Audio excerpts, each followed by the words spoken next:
පවත්ත නැතුව යන්නේ නැත්නම් උඩ වයිබ් එක මිස් වෙනවා. මේකෙන් කොහොම උඩට යන අනුන්ගේ පස්සේ. සෑහෙන දුරක් ඇවිල්ලා අපි කයියක් දාන්න පොඩ්ඩක් අතරමඟ නැවැත්තුවා. අපි පොඩ්ඩක් කයියක් දාලා යමු. අන්තිමට කොහමද අපි වන්ත්‍රේ හිල්ලා අන්තිමට වන්ත්‍රේ හිල් ගිහිල්ලා හිටියොත් එහෙම. වන්ත්‍රේ ගිහිල්ලා හිටියම අපි මේ යද්දි. ඒක තමයි. උන්ට කලින් කියන්න අමතක වෙලා. අඩෝ කියන්න ඕන නෑ ඇදිලා හිටියවා මේ වන්ත්‍රේ හිල් ඉන්නේ වරෙන් කොහොම කිව්වොත් අම්මෝ. මං අඬනවා එහෙනම්.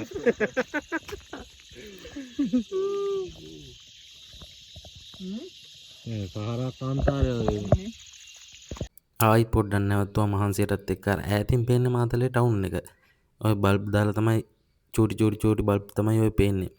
කියන්න අමතනුනේ අපිට කලින් අපේ සෙට් එක උඩට ගියා. ඒගොල්ලෝ ටෙන්ට් අරවා මේවා ගහලා ඔක්කොම ලෑස්ති කරලා තියනවා කියලා කිව්වා. අපිට ඇවිල්ලා ආතල් එක දාන්න විතරයි තියනවා කියලා කිව්වේ.